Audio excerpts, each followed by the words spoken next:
돈이 보이는 뉴스로 이어가겠습니다. MBN 골드의 황대현 매니저와 함께합니다. 어서 오십시오. 예, 안녕하세요. 어제 우리 시장 특징부터 좀 보고 갈까요?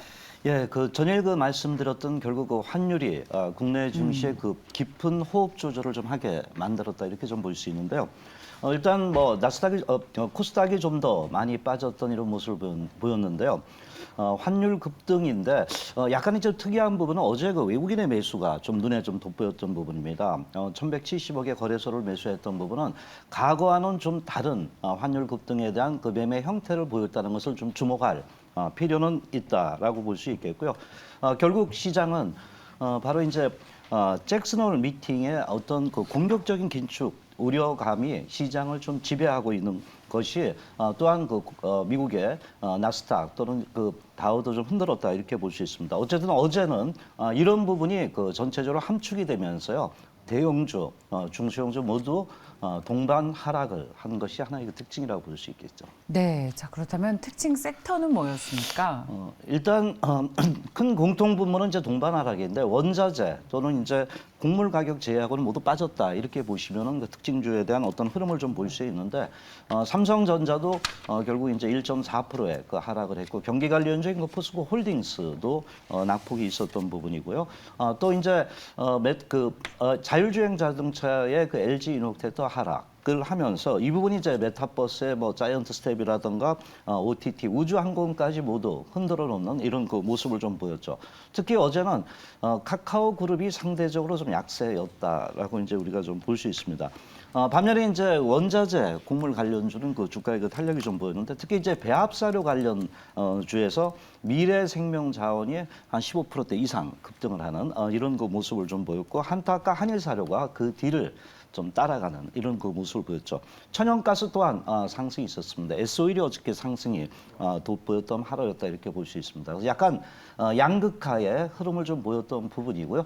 특이점은 어제 이제 원자력 관련주와 SMR 수용모듈 관련주가 약간은 그래도 이제 상대적으로 주가가 그렇게 크게 밀리지 않으면서 변동성이 있다 하더라도 그 중에서도 두산 에너빌리티라든가 한전, KPS 또는 한전 기술들의 주가의 버팀목 크게 밀리지 않는 것이 좀 눈에 띄었고요. 어제 이제 신규 상장이 있었습니다. 그래서 극명하게 이제 어떤 온도차를 좀 보여줬던 부분인데요. 특히 이제 소카 차량 공업업체이죠. 바로 이제 액면가 28,000인데 어저께 액면가를 밑돌면서 상당한 부진한 흐름을 보였고 반면에 이제 대성 하이텍이 2차 전지 장비 업종입니다. 그런데 액면가 9,000원 대비 한 60%대 이상 상승을 하면서 지금 시장의 어떤 업황의 흐름, 즉 2차 전지가 상대적으로 강했던 모습을 보였다 이렇게 봅니다. 어쨌든 어제는 환율, 잭슨 홀 미팅, 이런 현재 팩트들이 전체적인 시장을 갖다 지금은 좀 단계적으로 흔드는 이런 모습을 보였거든요. 그래서 일단 저번에 말씀드린 현금은 어느 정도 일단 보유하면서 때를 기다리는 이런 특징주들의 어떤 매매 전략이 좀 필요하지 않나 이렇게 보고 있습니다. 예. 자, 매니저님 지금 승모근에 힘이 많이 가 있어서요. 승모근을 좀 내려주셔야 될 것 같습니다. 깃을 내리시면 될 것 같아요. 감사합니다. 뒤에, 예. 뒤에 옷깃을. 아침에 이렇게, 목이 지금 내리셔야 돼요. 네. 아니 저기 양손을 뒷깃이요, 뒷깃 매니저님. 네, 여기요. 네, 감사합니다. 네. 예, 됐습니다.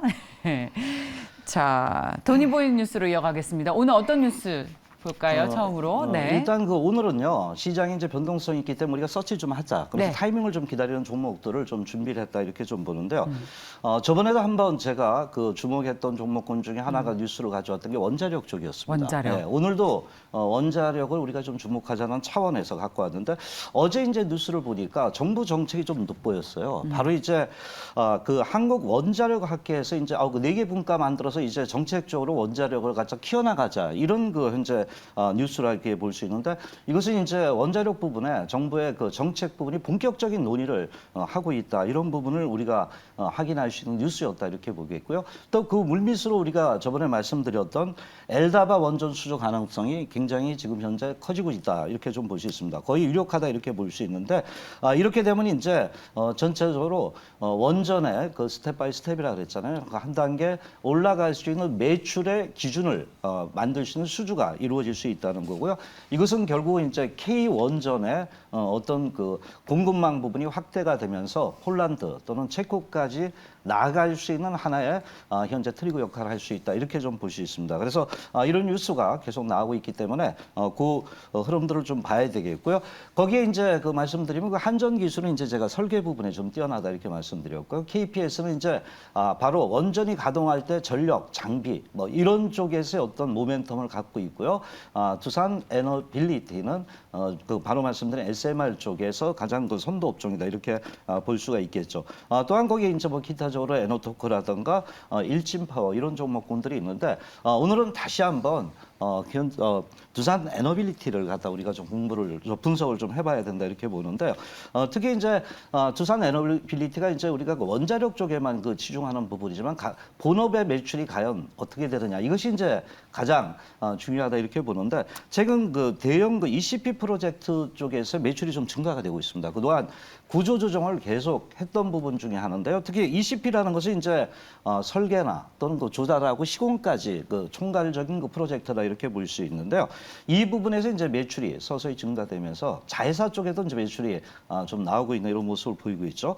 또한 그 본업의 그 에너빌리티 쪽에서도 최근 그 봤을 때 아람코 사우디 쪽인데 여기서 주조를 또 이제 수주를 하면서 한 1조 달러 정도 이게 수주를 좀 했던 부분입니다. 그래서 이런 부분을 볼 때 이제 각 사업부 부분의 매출이 꾸준하게 좀 이루어지고 마지막으로 이제 말씀드렸던 게 이집트 쪽입니다. 만약에 이제 이집트의 그 원전 엘다바 부분이 그 현재 됐을 때 주관사에서 이제 주력 사업으로 이제 할 거거든요. 그래서 이런 부분에서 그 매출에 대한 그 기대가 높다 이렇게 보기 때문에 정부 정책 좀 약간 좀 잊혀지지만 최근에 태주 이방원의 또 그 가장 그 주력주 중에 하나다 이렇게 좀 볼 수가 있거든요. 그래서 정부 정책과 맞물리면서 원자력이 하나의 현재 그 매출의 그 기본적인 흐름을 좀 태동하고 있다. 이런 부분에 이제 뉴스와 종목을 우리가 맞물리면서 분석을 하고 또 서치를 좀 해보자는 이런 의도입니다. 네, 자 그러면 저희 두산 에너빌리티를 돈이보인 뉴스의 탑픽으로 꼽아주셨습니다. 네.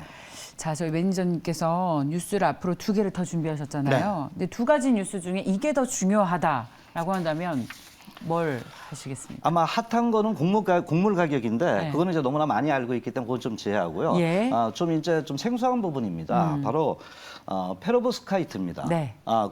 이게 뭔가 그 하시는 분도 있겠지만 그 제가 볼 땐 그 태양전지를 그 말씀드리는 그 뉴스다. 태양전지군요. 네네 그렇습니다. 그래서 이제 이게 이제 뭐냐면은 지금까지는 그 전체적으로 이제 그 폴리실리콘이 시장을 지금 원료로서 지배를 좀 해왔잖아요. 근데 이런 그 페로브스카이트 부분이 새로운 물질로서 부각될 수 있는데요. 바로 태양광을 전기로 바꾸는 물질이라 이렇게 보는데 이게 고효율성 부분이 폴리실리콘보다 현재 그 상용화됐을 때 훨씬 더 높은 효율성을 갖고 있다는 건데 다만 이제 물에 약하다는 게 하나의 단점입니다. 그래서 그게 이제 상용화 길이 그 늦어졌던 부분인데 그 뉴스를 보시면은 이런 고효율의 그 페로브스카이트의 그 태양전지 부분이 길이 계속 진행이 되고 있는데 상용화가 서서히 좀 가까워지고 있다는 부분인데요.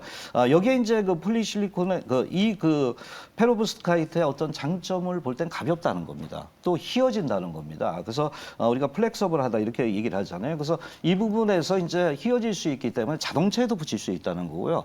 바로 투명할 수 있는 이런 그 물질이기 때문에 우리가 이제 그 태양광 하면 지붕 쪽에만 많이 붙이는 부분인데 빌딩에도 유리화 대체할 수 있는 이런 거 역할을 할 수 있다는 겁니다. 그래서 이런 부분들이 상당히 효용성 부분과 사용성 부분에서 긍정적이다 이렇게 보는데요. 특히 이제 제가 그 말씀드린 건 이런 그 최근에 그 상용화하신 유리 창호용, 그러니까 빌딩에 붙이는 이런 페로브스카이트 전지가 이제 상용화될 수 있는 부분인데 전체적으로 볼 때 뭐 2024년도에는 새만금의 공장을 짓겠다는 얘기가 있거든요. 그러면 그만큼 상용화의 길이 빨라질 수 있다는 거고요. 간단히 말씀드리면 그 관련주를 유닛 테스트는 이제 그 한전이 지금 하고 있는 유리형 창호에 같이 협업을 하고 있습니다. 거기 이제 신성 ENG도 양면 발전 모드를 그 태양광 쪽에 하고 있고요.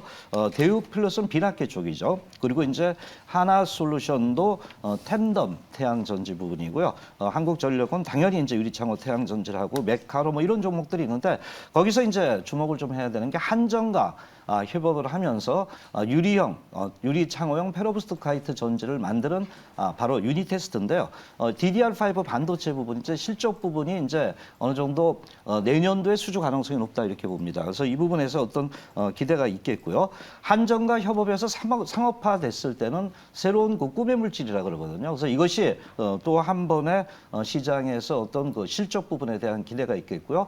유니티스의 그 동사 실적만 봐도 내년에는 이러한 수주 부분이 높아지면서 턴어라운드 가능성이 높다 이렇게 보시면서 우리가 시장이 안정될 때 이런 종목들을 좀 바라보자라고 말씀을 드리겠습니다. 예, 유니테스트입니다. 네. 저희 시청자분들이 에그플레이션 관련 주식 뭐 최선호주로 꼽으시냐고 너무 궁금해하셔서 좀 움직이지 않았던 종목인데요. 예.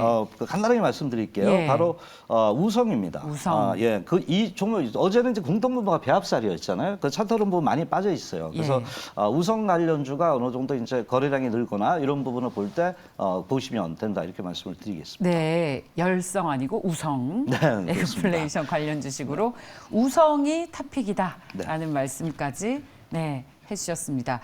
자, 무료 방송은 오늘 있습니까? 예, 환율에 그래서 시장이 많이 흔듭니다. 네. 시장의 중심을 잡아드리고요.